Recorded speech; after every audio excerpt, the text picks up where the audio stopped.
So yun, good afternoon everyone. So yun, papunta tayo ready na ako papuntang San Marcos kasi yun nga, dadalawin ko si mama dahil yun, may karamdaman si mama ngayon dahil dun sa kamay niya. So ako mismo pupunta dun para samahan ko siyang ipa-check dun sa center dun sa aming lugar. So yun mga kulit, kasi hindi po ako mapakali. Kasi pag may problema talaga si mama, sabi ng ano ko, kung totoo ba yung sinasabi ng bayaw ko na magkaka-cancer yung kamay ni mama dahil namaga, lalong namaga. So ngayon mga kulit, pupuntahan ko doon para makita ko ng personal kung ano talaga yung kaligayan niya. Kasi hindi talaga ako mapakali mga kulit dahil alam nyo naman, pag hindi ko alam mga kulit kung anong gagawin ko pag nawala, kung anong mangyaring masama sa nanay, sa mama ko. Kaya kasi siyempre nanghihina din ako dahil siyempre si mama pangalawang lakas ko dahil hindi ako mabubuhay dito sa mundo kung wala si mama. Yung may mga kapatid naman ako mga kulit, pero ito prangka akong tao mga kulit. May mga kapatid naman ako dun, kaso yung mga kapatid ko talagang nakakapanggigil ng laman dahil parang walang pakialam. Kaya gusto ko mga kulit, ako mismo pupunta dun para samahan ko si mama ipa-check up dun sa mismong doktor. So yun, abangan niyo lang po yung pag ano natin dun sa sa Agusan Mars, kasi papunta tayo ng Agusan Mars. Abangan niyo lang po pag nasa Agusan Mars na tayo. So yun, good morning everyone. So yun mga kulit, ah hindi tayo nakapag-vlog kahapon pagdating natin ng bahay dahil pagod ako sa biyahe. So yun mga kulit, another problema naman po yung ayaw ng pagsubok ko na kasi yun nga, pumunta ko dito para kay mama. Kasi tiningnan ko kung anong sitwasyon ni mama. So ito po yung nangyari sa ano ni mama dahil inoperahan pala to sa doktor. Ang problema, tinahi. So ngayon, naghilom na yung sugat. Kaso yung loob, nandun yung nana sa loob. Kaya namaga yung ano niya. So ang mangyayari doon ito, sabi ng doktor na pinag-check up nila, magkakaroon daw to ng cancer sa kamay kung hindi makukuha yung nana dun sa loob. So ito yung nangyari dun sa kamay ni mama. Yung mga kakulit, oh. Ayun. Sobrang maga. Ayun, oh. So yun po, sana po mga kulit, sana po kunting tulong lang po para sa pang ano po ni mama dahil talagang nahirapan po akong magbigay ng ano kay mama dahil wala po akong gaanong trabaho. Alam niyo naman, wala tayong trabaho. Tapos isa pa, abalang-abala ako dun sa mga tanim namin, lalo na si Mrs. din inaalala ko dahil si Mrs. laging sumasakit yung puson. So baka maano ako, baka kung mapano. So talagang litong-lito na yung utak ko mga kulit dahil gusto kong tulungan si mama. Kaso wala akong kasi wala pa akong, hindi pa tayo nakapag-harvest. So sana po konting tulong lang po sa mga subscriber ko. Sana po is matulungan niyo po ako na maagapan agad yung ano ni mama dahil kailangan po ng medyo malaking halaga talaga yung kakailangan dahil uoperahan si mama para yung kamay niya. Dahil hindi po talaga mga kulit madali na ganito yung sitwasyon dahil lalo na mga kulit na malayo ako sa mama. So hindi parang baga kahit naman sino, mas talagang importante yung mayroon tayong magulang. Kaya hindi pwedeng pabayaan ko lang si mama ng ganito. Kasi ayaw ko na magkaroon pa ng darating pa yung sinasabi ng doktor na darating pa yung panahon na magka-cancer. Delikado na yon. So sana po matulungan niyo ako sa kunting kahit maliit na tulong lang mga kulit.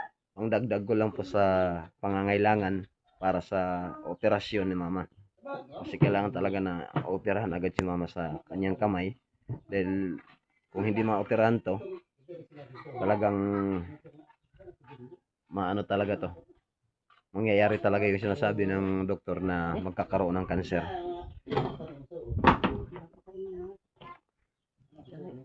So yun nga, nakatapos na tayo dun sa problema ko sa kuya ko. Ngayon naman kay mama na naman. Natapos naman ako sa pamangking ko na nasakit. Kay mama na naman. So talagang hindi ako mga kulit baga, hindi ako naubusan ng problema. So sana po matulungan niyo po ako sa lahat po ng nagano sa akin. Kunting tulong lang po para sa paopera ni mama po. Yun, hanggang dito muna ang aking video. So yun, for today's video, good afternoon. So yun mga kulit, nandito tayo ngayon sa, ito yung ganap natin. So nandito tayo ngayon sa bahay ng kapatid ko. So ito po yung ano nila dito. So yun yung mga kulit, katulad ng sinabi ko sa inyo, hindi lang ako yung mahirap. Dahil halos lahat kami mga mahirap talaga. Yung makikita nyo, yung bahay ng kapatid kong babae. So imbis na yung problema si mama lang, hindi ko akalain mga kulit na pati pala yung kapatid kong babae yun. Ano yung sugat. Yan. Oh. Pati yung kapatid kong babae nagkaroon ng sugat sa kamay. So parang yung utak ko ngayon parang nalilito ako kung anong gagawin ko. Kung saan ako kukuha ng pera para ipangbili ng mga gamot nila. Kasi talagang ako wala ako dahil kung wala kayo, wala yung nagbibigay mga mag-sponsor sa akin, talagang wala ako. Dahil alam niyo naman, wala sa hirap ng buhay ngayon, mahirap talaga pag hindi tayo tayo tapos ng pag-aaral, mahirapan tayong maghanap ng trabaho. So ito palang lugar nila dito, nandito tayo sa Rosario, sa Cabantaw. Sitio po ng Rosario, side po ng Rosario. So mga kulit, yung kapatid ko is yun yung panganay kong kapatid. Bali siya yung sundan ko. So ngayon siguro or hindi ako makakauwi siguro pag sa tulad ngayon mga kulit, nandito ako ngayon sa mama ko, dinala ko yung mama ko para tingnan yung sugat niya. So hindi ko akalain nga na pati pala yung ate ko may sugat din sa kamay. At saka namaga din yung kamay niya. So si mama talaga, yung kay ate yung sa ate ko, antibiotic lang nun. Pwede na yun. Pero yung kay mama talaga yung malala dahil kailangang operahan. Dahil para lumabas yung tatawagin na nana sa sa kamay. So yun mga ulit. Tulad ngayon, problema ako dito kay mama. Problema naman ako dun sa mga pananim ko dahil naiwan ko naman hindi na malagaan. Sigurado yun may namamatay naman. May namamatay naman.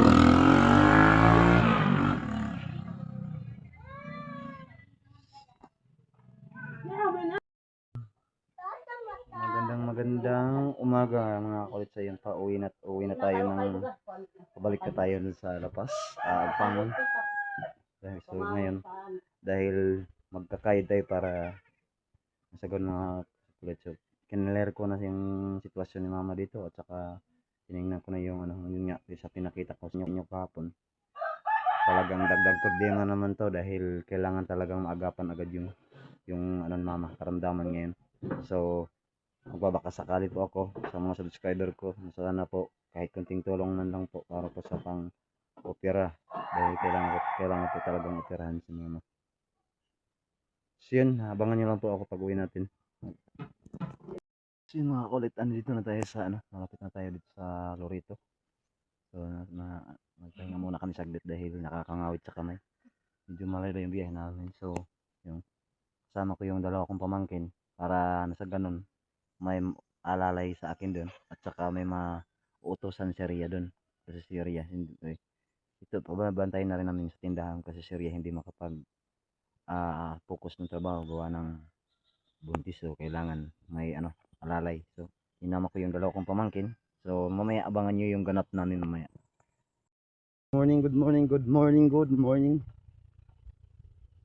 So mga kulit, kauwi lang natin. So Kahapon na akong nakarating ng bahay sa Agpangon kahapon. So yun na nga mga kakulit, nandito naman tayo para mag sisipag, dahil kailangan ko pagsipagan tong tanim namin ngayon, dahil baka ito lang yung makakatulong sa amin, lalo na ngayon na may problema tayo para sa operasyon ni mama. So kaya tingnan ko yung kalabasa namin kung pwede na ba siyang abunuhan ng putas. So ayun mga kulit, dahil bukas mag-aabuno ako dun sa amin. So ngayong araw na to, pagtulungan namin tong kay Kilabyanan, mabubunbunan namin. So sinama ko ngayong dalawa kong pamangkin para sa ganun madali lang matapos tong Kilabyanan na trabaho, para bukas naman yung sa akin naman. So tingnan natin yung kulbasa kung gaano ka yung tubo.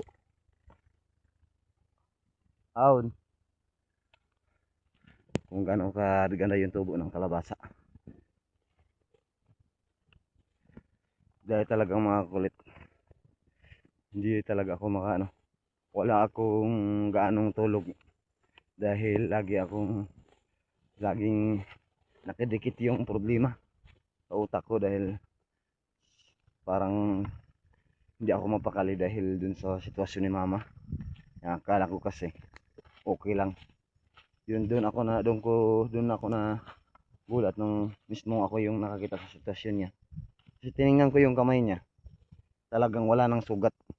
Dahil kasi ano lang kasi ng mga doktor na kamama dati, opera, nung kinuha yung karayom, hindi nila nakuha, tapos tinahi pa nila yung sugat sa kamay ni mama. Sa sentro naghilom na yung sugat, so yung mga nana sa loob, yun yung laging kumikirot sa mama, kamay. So ang kailangan man daw nung pina-check up si mama, so kailangan na namang operahan ulit yun para lumabas yung nana sa kanyang kamay sa loob.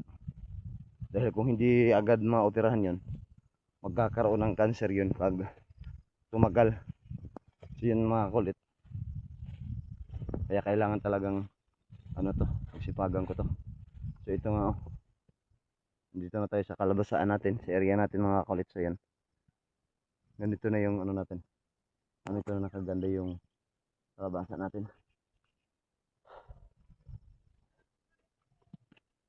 Yun na nga, hindi talaga na puruhan yung pag natin history. Hindi na yung natin. So kailangan nito, pasahod naman ako dito sa mga pamangkin ko para tulungan ako dito tatawas yung damo.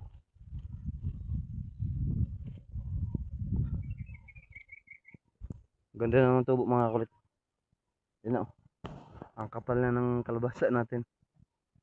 Ay, kahit pa mga kulit, kahit may problema ako, pag nakikita ko yung pananim ko na ganito yung bubungad sa akin, baga nangingiti na lang ako sa sa tuwa dito sa ating tanim. So yun mga kulit, so itong video na to ngayon, dun sa nagsasawa sa video ko, baka ito na naman yung tinakita ko, dinugtong ko lang ito mga kulit para nasa ganun medyo mahaba-haba rin yung video na upload ko, dahil irorugtong ko to sa video dun sa nandun ako sa August sa Mars. So yun, hanggang dito muna aking video mga kulit. Maraming salamat po sa walang sawang suportan nyo. At yun po, tulad ng sinabi ko noon kahapon, sana po is ako mga kulit, last na po na ko sa inyo po, sana po matulungan niyo ako sa problema ko ngayon, dahil pera lang talaga yung kailangan para maoperahan si mama agad. So yun, nakikita nyo naman kung gaano ka hirap yung sitwasyon ko, at nakikita nyo rin kung gaano ka hirap yung sitwasyon ng pamilya namin, dahil hindi lang talaga ako yung mahirap, pati yung mga kapatid ko. So nakikita nyo naman yung bahay nila, tagpi-tagpi lang. So kaya kahit sino sa amin mga kulit, hindi namin agad magagawang maipagpagamot si mama, dahil walang-wala kami. So yun nga, katulad ng sinasabi ko mga kulit, kahit sinong anak, ayaw nilang makikita yung kanilang magulang na nahihirapan at na may karamdaman. Yung napapaiyak na lang ako makulit dahil ayaw ko talagang mangyari kay mama yun. Na darating pa yung panahon na lalala yung sakit ni mama. Dahil hindi ko na alam kung anong gagawin ko pag mawala si mama sa buhay ko. Dahil siyempre pangalawang buhay ko si mama. Dahil importante siya sa akin. So yun po, maraming salamat po. Hanggang dito muna ang aking video. God bless you all. Ay sana po is meron pong ano po sa video kong ito. Sana po matulungan niyo po ako. Thank you po. Maraming salamat.